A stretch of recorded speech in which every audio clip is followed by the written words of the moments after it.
Well, good evening, everyone, and welcome to our Bible study. I'm glad you could join us tonight, and tonight's Bible study is called Bible Origins, A Journey Through Time. And so the reason we're doing this is occasionally I run into someone who doesn't think the Bible can be trusted, or they don't think it's translated correctly, or they start finding errors or what they think are conflicting stories. And usually that's because they haven't interpreted the Bible correctly or they're not reading it correctly. But when I'm dealing with somebody like that, I try to remind them there's been over 800 million copies of the Bible sold since the 1611 King James Bible was translated. And that doesn't even include all the ones that were done for missionary work in foreign languages. We also know that about 88% of the world's colleges were founded for the purpose of teaching God's Word and for training missionaries. And obviously they would have used whatever Bibles they would have had available to them at that time.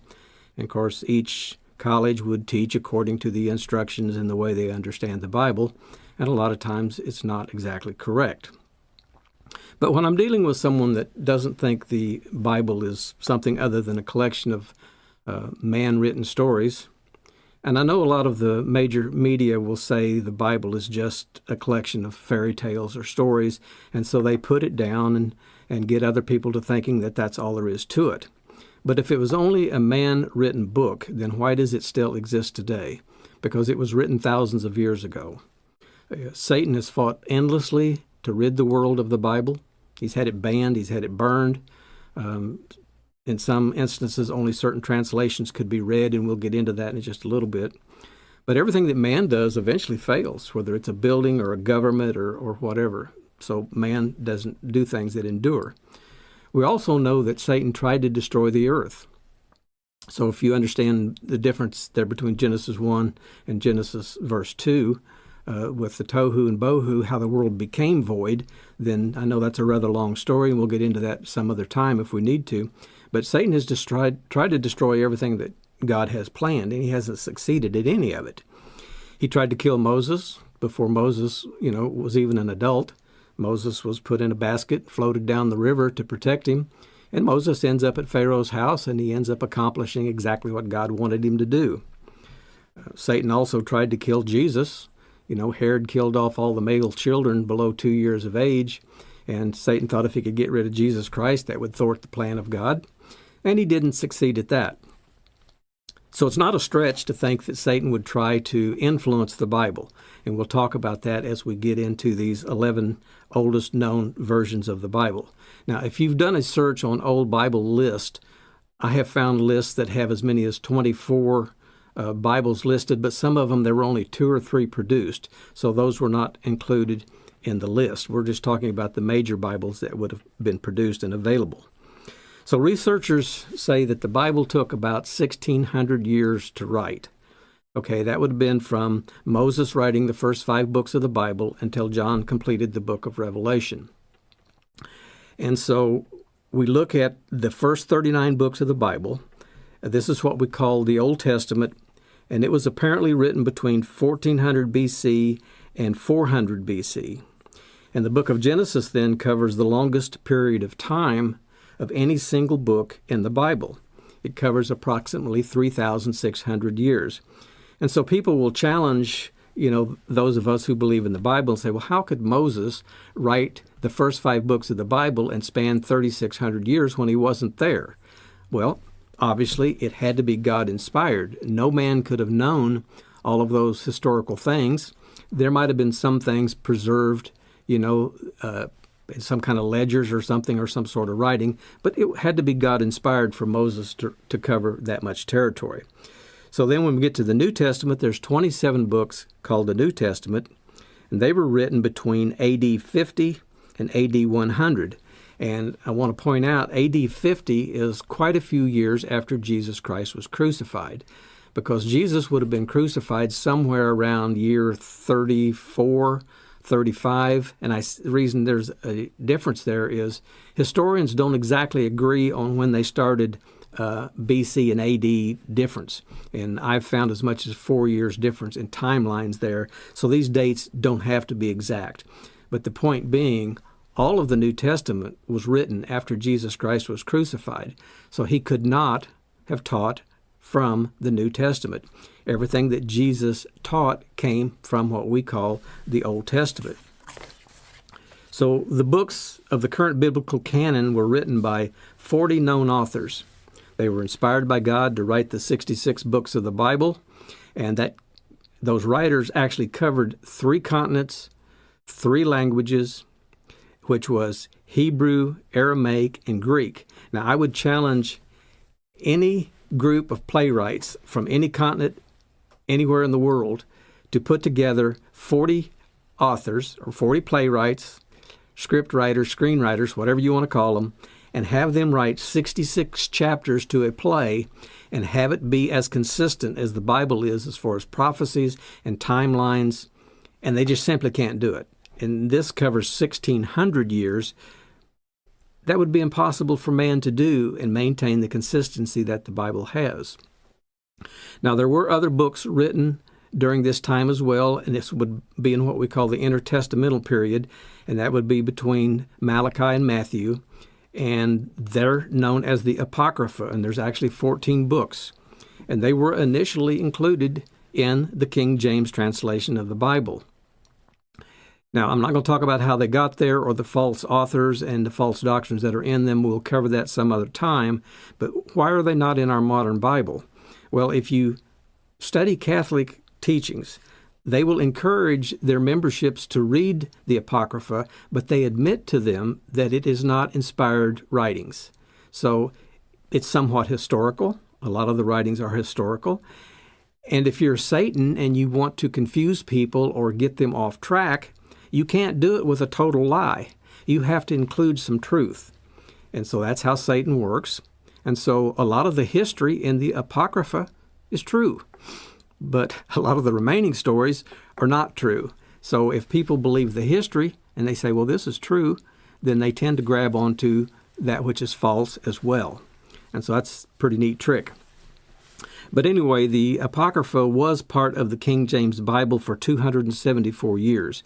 And it was removed in 1885 because the church fathers, people that became more educated about what should be in the Bible, began to realize that there were a lot of contradictions in those 14 books. So they're not included anymore in our modern translations unless you have a Catholic Bible. So let's start talking about King James. Why did he want a new Bible translation? Well, the answer is actually quite simple, because the translations that he had, the Geneva Bible and the Great Bible, didn't necessarily agree with the positions of the Church of England or the Protestants of the day. So if you're the king and the Bible doesn't agree and it doesn't teach your doctrines, then you just have scribes and whatever get together and you translate it differently. So tonight we're going to go over these 11 known oldest Bibles, go all the way back to the oldest one that we can find in history. And before we do that, I want to show you a Bible that was actually found in Ethiopia. And this is, I think, a complete Bible. It has a hard back and a hard front inside that leather case. And I told Lenora, I said, wouldn't you just love to drag that to services and try to find scriptures while somebody was speaking? That thing's got to weigh 25 or 30 pounds. So that thing's about 1,000 years old, if I understand correctly. So it's in very bad shape, but cannot be handled. All right, so we're going to pick up with the King James Bible, and everybody's probably familiar with the King James Bible. We've probably owned one at some time, and it was commissioned in 1604, and then it took 7 years before it was published in 1611. So it's quite a feat to translate the Bible, and it's still a landmark English translation. It has significantly influenced literature, culture, and even the English language. It was commissioned by King James I of England in 1604 during the Hampton Court Conference. So the need for a new translation arose from the dissatisfaction with existing versions, particularly the Geneva Bible, which was popular among Puritans, but it contained marginal notes that were politically and theologically controversial. So King James, he aimed at creating a new translation that would be acceptable to all factions of the Church of England. And so it was to promote unity within the Church of England. So the translation team was about 47 scholars and translators. They were divided into 6 committees. And this research that I'm using here says they worked from the original Hebrew and Greek text, as well as earlier English translations, which included the Bishop's Bible and the Geneva's Bible. But I found some other research that said the Old Testament was actually translated from the Masoretic text. The Apocrypha was translated from the Septuagint and the Vulgate. And the New Testament was translated from the Textus Receptus. And the Textus Receptus is actually considered to be very accurate. So the translators aimed for accuracy and clarity, and it resulted in a text that was both acceptable and accessible and majestic in style. So it's not only a religious text, but it's also a cultural artifact that reflects the historical context of its time. It played a crucial role in shaping the English-speaking world, particularly in America, where it became a foundational text for many Protestant denominations, and its enduring popularity is evident as it remains the preferred translation for many Christians today. In fact, occasionally I'll meet a pastor, different churches that won't use anything but the King James. They don't like the New King James. So to summarize the King James Bible, it is a monumental achievement in the history of Bible translations. It reflects the interplay of faith, politics, and culture of the early 17th century England. Its influence on language, literature, and religious practices are unparalleled, making it a vital part both of religion and cultural heritage. Now, does it contain errors? Well, yes, it does. And the most blatant one is the translation of the word Pascha, which is the Greek word for Passover, and it was translated as Easter in the King James Bible. So let's go to Acts 12. I'm going to read it to you. Now about that time, Herod the king stretched forth his hands to vex certain of the church. And he killed James, the brother of John, with the sword. And because he saw it pleased the Jews, he proceeded further to take Peter also. Then were the days of unleavened bread. And when he had apprehended him, he put him in prison, and delivered him to 4 quaternions of soldiers to keep him, intending after Easter to bring him forth to the people. So the translators translated Pascha, which everybody knows is the word for Passover. So when the New King James Bible came out, they actually fixed that and took that out. But the translators did this to please King James and make it agree with the Protestant view. And so it makes you wonder, well, what else did they mistranslate? And there are a few other things that were added. And, of course, the churches of God are aware of these things, and we know how to explain them. So the research that I'm reading from tonight is fairly new information. It was published on March 17th of 2025, so it hasn't been out all that long. And I did not do this. I got this off of the internet from a man named Pratik Patel. His first name's Pratik, and his last name Patil, and he has a website called oldest.org, and you can find all this information on that website. So number 10, which is right after the King James Bible then, is the Bishop's Bible. And if you look at how they spell holy, H-O-L-I, and the Bible, B-I-B-L-E, if you can read that there on the front page. And it was published in 1568, and it was in English. The printer, writer, and translator were the Church of English Bishops, and I believe the location where it was discovered or published was in England. So this is an interesting choice to start with, because immediately before the reign of Elizabeth I of England, her half-sister, Queen Mary, was known as Bloody Mary, she banned the Bible from England. And that's one way the church actually controls their teachings, is you just ban a Bible if you don't like it. So when Elizabeth I took the throne, she immediately reinstated it, and she asked the Archbishop of Canterbury, whose name was Matthew Parker, to come up with a new version of the book. So the results of this is known as the Bishop's Bible. And the Bishop's Bible was translated by fewer than 10 bishops, and based on 3 earlier versions of the Bible, one in Greek, one in Latin, and one in Hebrew. Unfortunately, the language in the Bishop's Bible is quite archaic. There are several blunders. This is what we would call mistranslations. And though it's possible to find, it's rarely reprinted today, so it's been out of circulation for a while. Now, if you look at this page here, That says the Psalm of David, but it looks like the Psalms of Daoud. So these things can be very difficult to read because the F's and the U's and the V's and the S's are quite different. U's and V's look exactly alike, as do the F's and S's. So I have some of these old Bibles. I don't even try to read them anymore because it's too taxing on the old brain. So number 9 then is the Geneva Bible that we just mentioned. And it was published in 1560. And it is an English translation. The printer, writer, and translator was William Tyndale and Miles Coverdale. Now, Miles Coverdale's name is going to come up 2 or 3 times as we go through these Bibles. And it was located in Geneva, Switzerland, so that is how it got its name, Geneva Bible. It was created in 1560 in Geneva, Switzerland. And why in Geneva? Well, because those who disagreed with the church in Rome had to hide or go into seclusion.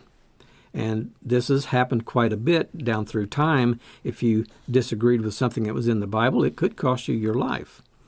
So it was an English Bible, and during the reign of Queen Mary, many English theologians actually fled to other parts of Europe to continue their religious studies. And it was due to this migration then that the Geneva Bible came to be. It was mostly translated by William Tyndale with help from Miles Coverdale. And the Geneva Bible then is said to be one of the most significant in Christian history. It was the primary translation for many years and was even brought to America by the Pilgrims on the Mayflower. The Geneva Bible was also the first mechanically printed Bible to be mass-produced and was widely available to the general public. And you can still find the Geneva Bible today. So I want to cut back here and read at the bottom of this. If your screen's big enough, down at the bottom of the Bible it says the primary Bible of the 16th century English Protestantism. So it was full of Protestant views and their ideas, which is not uncommon. And we'll tell you about how some of that came to be. I don't know if we'll get to it tonight or not, probably in part 2. So getting to number 8 is called the Great Bible, and it got its name because of its actual physical size. This thing is about 2 foot tall. It's about 6 inches thick and probably weighs 30 pounds. I had another picture of Martin Luther standing at a podium with one of these on the podium, and this thing is indeed the Great Bible. But if you look at the cover, I don't know if you can read that or not, it says the Bible in English, and that spelling is atrocious to us today. But it was published in 1539, and it is in modern English, and the printer, writer, and translator is Miles Coverdale, and it was published and discovered in England. So this Bible was commissioned by King Henry VIII of England, and every parish in the country was required by the king to buy a copy of this Bible from the crown. So that's another way you control what people are reading. You have it translated, and you sell it yourself. So there were 6 full editions of the Great Bible, and there were more than 9,000 copies made. Now, 9,000 copies doesn't sound like a lot of copies to us today, given that, Bibles had over 800 million copies. But you have to remember, in the 1500s and earlier, there weren't a lot of people that could actually read and write. And so somebody had to read these texts to them. And so usually it was the minister at a church or the bishop or whoever, was in charge in the clergy, and they would read to the people, and the people had no way to check up on them. And so this has been a problem down through the ages until the modern times when people could actually read and write. So this was the only version of the Bible that was permitted to be read in the English churches. There again, complete control. Most of the Great Bible was based on the Tyndale Bible, which really wasn't much of a Bible at all. It was simply a collection of biblical text written by William Tyndale. It was also the first Bible to have a colored title page. So that takes us to number 7 then, which is the Coverdale Bible. It was published in 1535, also in modern English. Printer, writer, translator. It was compiled by Miles Coverdale. And it was discovered or published in either Zurich, Switzerland, or Antwerp, Belgium. They weren't sure. but it was the first Bible to be a full modern English translation of the full Bible, and it contained both the Old and New Testament. Remember, we're going backwards, so everything I've mentioned after this is also, or before this, is actually a full Bible. We're working backwards. So trying to read the top of the page there on the right, it says the New Testament of our Savior, Jesus Christ, and then it's the Gospel of St. Matthew. But you really have to look at those letters. If I didn't know what that said, I wouldn't be able to tell you how to read it. And there were several editions of the Coverdale Bible. There were at least 20. And the final edition was published in 1553. One of the most interesting things about the Coverdale Bible was the man who did most of the work in creating it. And of course, his name was Miles Coverdale. And he actually made a career out of printing Bibles. In addition to this Bible, he also worked on other Bibles, which we've already mentioned, the Geneva Bible and the Great Bible. So now we're getting back into number 6, and we're getting into some names we might not be so familiar with. This is the Leningrad Codex, and it was published in 1008 A.D., and it's in Hebrew. And the printer, writer, and translator was Samuel ben Jacob, and there were some others. I didn't list them by name. And it was discovered or published in Cairo, Egypt. So the Leningrad Codex is known for being the oldest complete Hebrew translation of the Bible. In addition to its historical and religious significance, the Leningrad Codex is one of the best examples of Jewish medieval art in existence. Now, we're showing a page here that I can't read, but we know what it is, and because the only way we know what it is because the internet guy says this is what it is. I may have that upside down. I can't tell. But that's what it would have looked like on the inside. But the manuscript also proves that the Old Testament of the Bible has barely changed in thousands of years. And so there have been a lot of examples of manuscripts proving the Old Testament. And every time they find one, they find it's word for word. It has not changed. And so I want to read Romans 3, verses 1 and 2. What advantage then has the Jew, or what is the profit of circumcision? Much in every way, chiefly because to them were committed the oracles of God. And so what do the Jews consider the oracles of God? It's not the New Testament. It's not the Apocrypha. The only thing that a Jew today would consider the oracles of God would be Genesis to Malachi, or what we call the Old Testament. And so they have preserved that, and they have hung on to that. I'll come back to this in a little bit, and we'll talk about why the Old Testament hasn't changed. But one of the unusual things about the Leningrad Codex is that some of the books are out of order when compared to traditional Bibles, and that's not uncommon. It's also in remarkably great shape, considering it's more than 1,000 years old, and today the Leningrad Codex is at the National Library of Russia. It's in Russia. All right, takes us to number 5, the Aleppo Codex. It was published in 930 A.D. The language is also Hebrew. And the printer, writers, and translators were the Masoretes. And it was discovered and published in Tiberias, Israel. So the Aleppo Codex was actually a full manuscript of the Bible. It was held and protected for more than 1,000 years in a number of Jewish communities in Egypt, Jerusalem, and in Syria, and that's, of course, where it gets its name.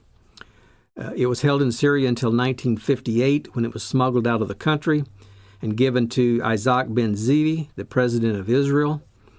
And in total, this manuscript is 294 pages, though there are many missing pages due to damage from a riot in 1947.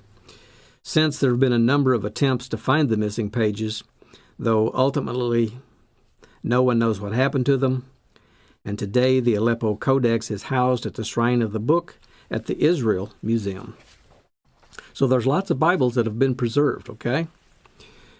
Now we come to number 4, the Codex Ephraemi Rescriptus. Now, if you look at that text, you're going to say, that looks like a bunch of scribbles. And if you look closely, you will notice the text beneath the surface text is upside down. And apparently, writing materials were very hard to come by. This complete Bible is written on used material. Now, whether they tried to fade it by wiping it or whatever, I can't tell, but they just turned it upside down and wrote this translation over the top of it. And so as it has aged, it may have looked better than this when it was first done, but as it has aged, it's very difficult to work with or to read. So this was done in 460 A.D. It is in Greek, and the translators and writers are unknown scribes. They don't know where it was located, but they think maybe Egypt. So the Codex Ephraemi Rescriptus is another ancient Bible. Originally, it is believed that it was complete, but today most of the Old Testament is missing, and only about 2/3 of the New Testament exist. Researchers believe that this text was written by 2 scribes, but their identities are not known. Experts who have studied the Codex Ephraemi Rescriptus believe that those who wrote it were based on other manuscripts, so they think that they just copied, and maybe Greek was already transcribed for them. So the scribes switched from one manuscript to another as he wrote. Today you can see the Codex Ephraemi Rescriptus in Paris. It's housed at the Bibliothèque Nationale de France. Takes us to number 3. And this is the Codex Alexandrinus. And this was published in 400 to 440 A.D. It's also in Greek. Now, this one's done very nice and neatly. And one thing about these translators and scribes years ago, they very carefully hand-copied this stuff. And it's done by unknown scribes. They think it was published in Alexandria, Egypt. It was gifted to King Charles I of England in 1627.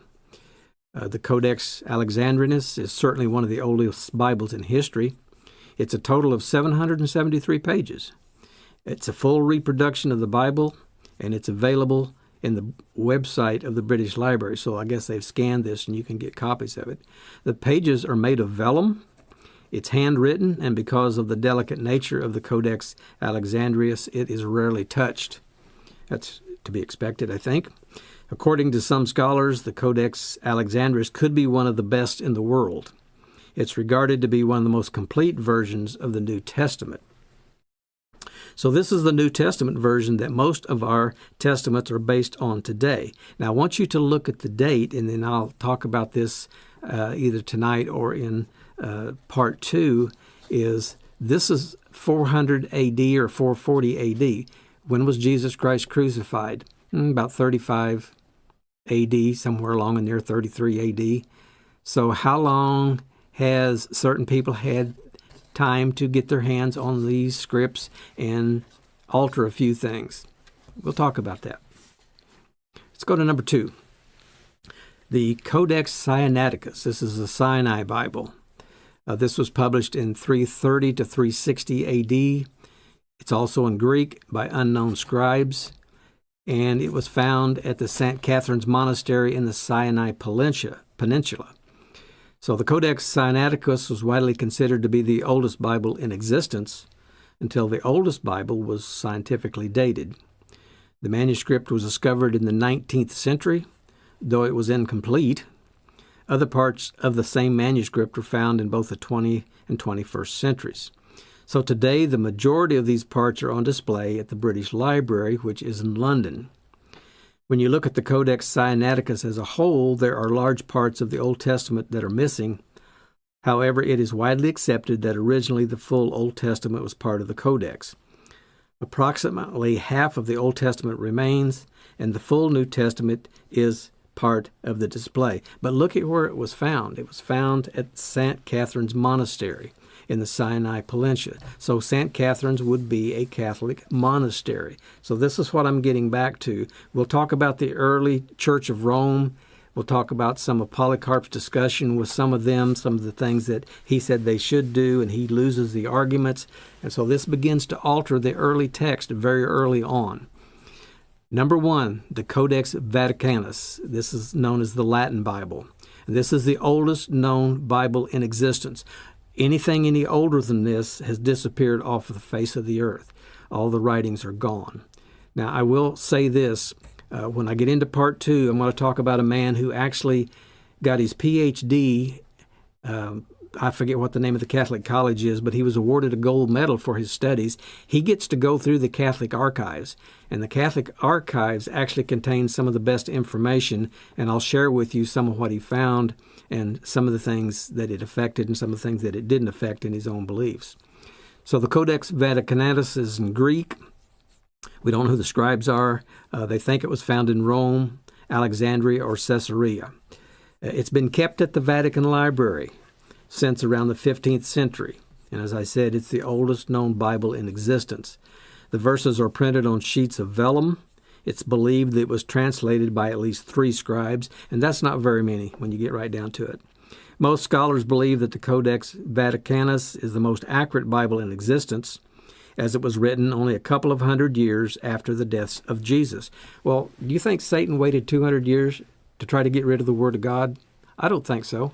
I think he went to work, and some of the research that I'm going to bring out in part 2 deals with that, and we'll talk about that. Now, tonight is not to discourage anybody about the Bible being accurate. I have answers for all of this, and I can't cover it in one session tonight. We've already been 30 minutes, and I wanted to keep this down to about 30 minutes for each Bible study. So the Codex Vaticanus is not a complete translation of the Bible, but it is remarkably intact and mostly complete. It's missing most of Genesis, Hebrews, and Revelation. So there's your 11 oldest Bibles and kind of the history and the dates and how they came to be. And so we get into part 2, and I'm going to skip part 2 for a little bit, and in 2 weeks I need to do something about the timing of the Feast of Tabernacles this year using the calendar and the moons, and we'll go back and look at what the Jews posted, what the churches of God did, and we're going to see what the explanation for that is. I already know the answer. I've already looked into it. We'll talk about who controlled these manuscripts during the early years. I've already kind of tipped that off to you. We're going to talk about who edited the Apocrypha. And the real fun thing is we're going to talk about the origin of Easter, the background of the eggs, the background of the goddess Astarte, and we're going to talk about the symbols painted on the Easter eggs. And then we're going to throw you a real curveball with when did the Christian cross first appear? It wasn't when Christ was crucified. This one's going to blow a lot of people away. All right. Why are the Hebrew Scriptures still the most accurate and unchanged part of the Bible? I said I would come back to that. If you think about it, the Scriptures were given in Hebrew originally, a little bit of Aramaic. Okay. So down through the ages, those scribes have meticulously copied those Hebrew words and letters, letter for letter for letter for letter. They finish a page, they hand it off to another set of scribes. They proof check it. If there's a single error on the page, they tear it up and the scribe has to start over. Those scribes do this their entire life. That is their lifetime work. So it's extremely accurate. If you try to change the Old Testament because it was in Hebrew, the Jews still have it in Hebrew, it's never been translated out of Hebrew for them, they'll call you out on it. So most translators go, well, there's no point in trying to do that. We'll just mess with the New Testament instead. The Old Testament is pretty much intact. Let's read Matthew chapter 5, verse 17. Jesus Christ said, I don't think that I came to destroy the law or the prophets. That would be the Old Testament. I did not come to destroy, but to fulfill, to make them spiritual. For surely I say to you, till heaven and earth pass away, one jot or one tittle will by no means pass from the law until all is fulfilled. That would be the smallest mark, crossing of the T, the dotting of the I. And so Jesus Christ taught everything that he taught during his ministry from the Old Testament. When he went to the temple and he stood up and read from the scrolls, he didn't read from the New Testament. It didn't exist. All right, let's go to 2 Timothy. We're going to wrap this up with this. 2 Timothy 2, verse 15 says, Be diligent to present yourselves approved to God, a worker who does not need to be ashamed, rightly dividing the word of truth. And so ask yourself this question, why do you have to rightly divide the word of truth? Now, we do know the Bible is God-inspired. We do know that God intends us when he calls us to understand certain things. And yes, it takes adding his Holy Spirit to our minds so that we can figure some of these things out. And so we've got a lot of things to work on in the upcoming Bible studies. And so we're going to wrap it up tonight, and thank you all for joining us. And so until next time, I'm simply going to say, may God bless and keep you until we meet again.